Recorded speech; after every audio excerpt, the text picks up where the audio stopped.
Fairfax County is Lisa Connors from the Office of Public Affairs, and I'm here today with our General Registrar, Cameron Sasnett, and we right now are in our absentee voting precinct here at the Government Center.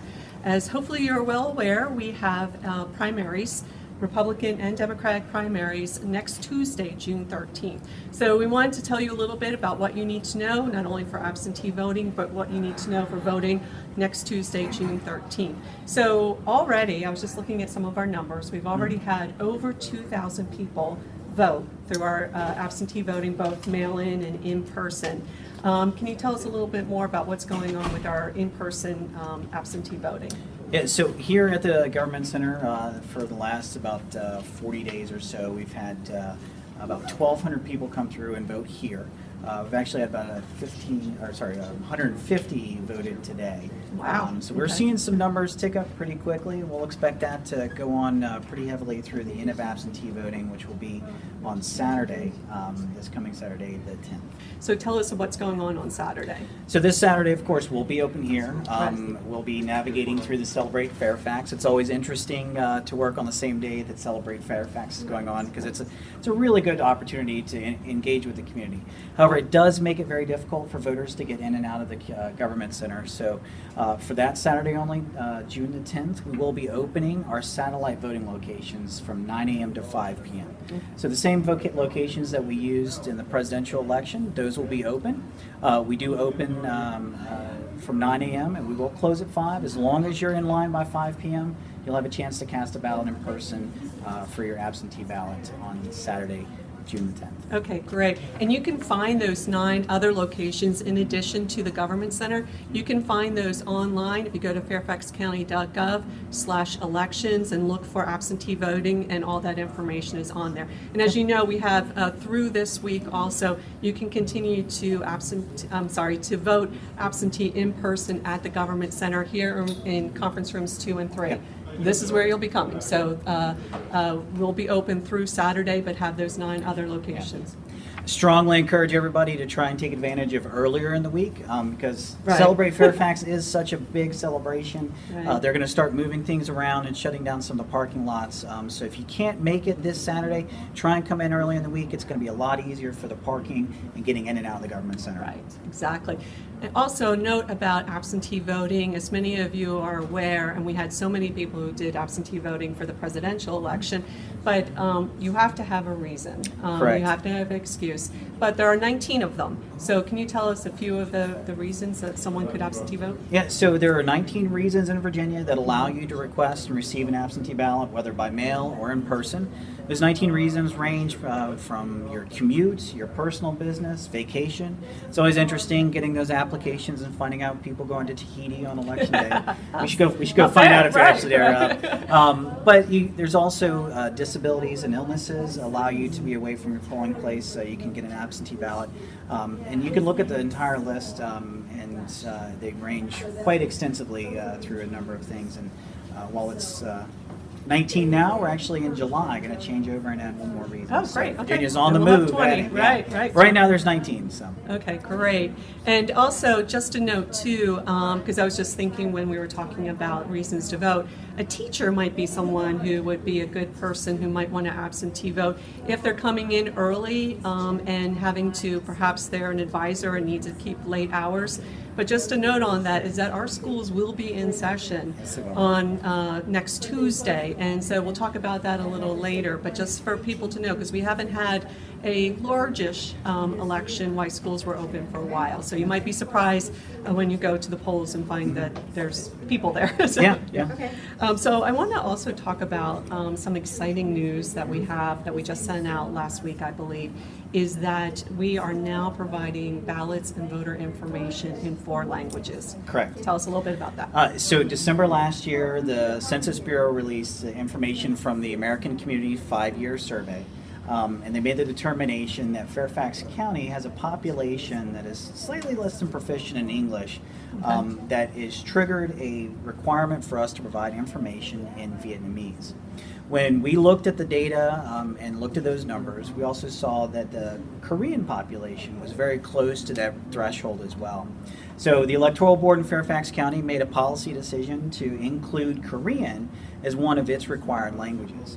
So now whenever voters go to vote, there will be information, ballots, and other signage available in English, Spanish, Vietnamese, and Korean. Right, and I understand also that we'll have a number of poll locations. We'll also have bilingual election officers to help with people. So if you are someone who is bilingual, if you're looking at the next election in November and you would like to help us out, we're always looking for bilingual election officers. Especially Vietnamese translators, Korean translators, those are definitely some of our areas of needs. But we're always in need of election officers. Great, and that's at the same website at fairfaxcounty.gov/elections. Just look for the information, you'll see it right there. Okay, so let's talk about next Tuesday. We need to go remember some of the things that we talked about a lot last year. Let's talk about the hours. When are our polls going to be open? So polls open at 6 a.m. They'll be open until 7 p.m. As long as you are in line by 7 p.m., you'll get a chance to vote. Okay. And schools are open. So what is any advice for people who are voting at one of the 167, I believe, schools that are poll locations? So if your polling location is at a school, I highly recommend trying to get there a little bit early. Right. The doors open at 6. There's nothing that says that you can't wait in line before the doors open. We know we have a lot of commuters in Fairfax County. It gets it done, out of the way, and plus, at 6 a.m. the parking lot's going to be free of cars. If you can't make it by 6 a.m., traditionally, try and get around 4 p.m. It's usually when most schools are out, so the parking lots will be free. You'll have a little bit easier time getting in and out of the schools. Okay, great. And also, folks, if you are planning on voting after work, make sure you give yourself enough travel time. We never know what's going to be happening on Metro or on the Beltway and stuff, but just give yourself enough time to get to the poll before it closes at 7. If you are in line at 7, but haven't had a chance to vote yet, you will be able to vote. Yep. Correct? Okay. Yeah, and if you commute into DC or if you commute into Arlington County, you do qualify to vote absentee. So that's one of the opportunities that you can take if you're worried about not making it before or in the morning or in the evening. Right. You can come here to one of our satellite locations this weekend. Okay, great.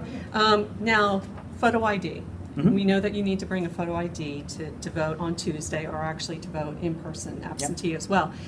Tell us about what kind of IDs that folks need to bring. So a photo ID, the most common one that we see used and the most widely accepted one is the Virginia driver's license. It has to be a Virginia driver's license. It cannot be a driver's license from another state. The only documents issued by other states can be an employer ID. So if you work for somewhere in Maryland, that's an acceptable ID. Right. You can also use a federally issued photo ID, such as a passport or a military ID. And so there's also student IDs. Right. We have a lot of students that'll be home from school who might have come home from Tech or from UVA. Right. They can use that student ID as long as it's a school from inside Virginia. It is acceptable. Okay. Now the IDs do have to be unexpired by not more than a year. Okay. So even if it's expired or just expired, don't worry about it. You can use it. As long as it hasn't been expired by more than a year, it is acceptable. Okay. And if you or someone you know doesn't have a valid photo ID, can they still call your office to get one? Okay. So there's a couple things you can do. You can come to the office on the day, Saturday, when we have our absentee satellite locations open. We'll have photo ID available at all 10 locations in the county. So we can give you what's called the temporary photo ID, which you can use on election day or to vote absentee. If you show up on election day, and let's say it happens all the time, you lose your wallet or somebody got a hold of it, you can still cast a ballot and then come to our office after you cast your ballot. You'll be offered a provisional ballot, but once you come to our office and either turn in a copy of your ID or we make you a new ID, we can then accept your ballot. Okay, great. Great. So just going back to the basics now. So polls are open next Tuesday. They're open at 6 a.m. to 7 p.m. Yep. If you're going to a school, please make sure that you're very cautious in the parking lots. And if you can, vote either early or after 4 when there's not so much traffic at the schools. And make sure you bring your photo ID. I Yep. think we've got it covered. Well, there's one other thing I want to throw in here, Lisa, is that whenever you vote, whether it's or in person or on election day, it's going to be interesting because you're going to be asked as a voter which Okay. party you want to participate in. And the reason is that because it's a Democrat primary and a Republican primary, so we have to know which ballot to give you. Now, Okay. both ballots will have candidates for governor and candidates for lieutenant governor. However, in the 42nd House of Delegates district and the 67th House of Delegates district, the Democrats are running primaries in those districts. So if you live in those two districts, it's going to be a little bit more on your ballot. But either way, you are going to be asked which party to participate in. It doesn't mean that we register you by party or that you have to register in advance. It just means that we need to know which ballot to be able to give you. Okay, great. Sometimes people are surprised. Yep. They forget that we don't register to vote by party in Virginia, so that's good information for you all to have. And if you need any information, please go to fairfaxcounty.gov/elections. We have phone numbers and emails and everything there that you need to know to vote.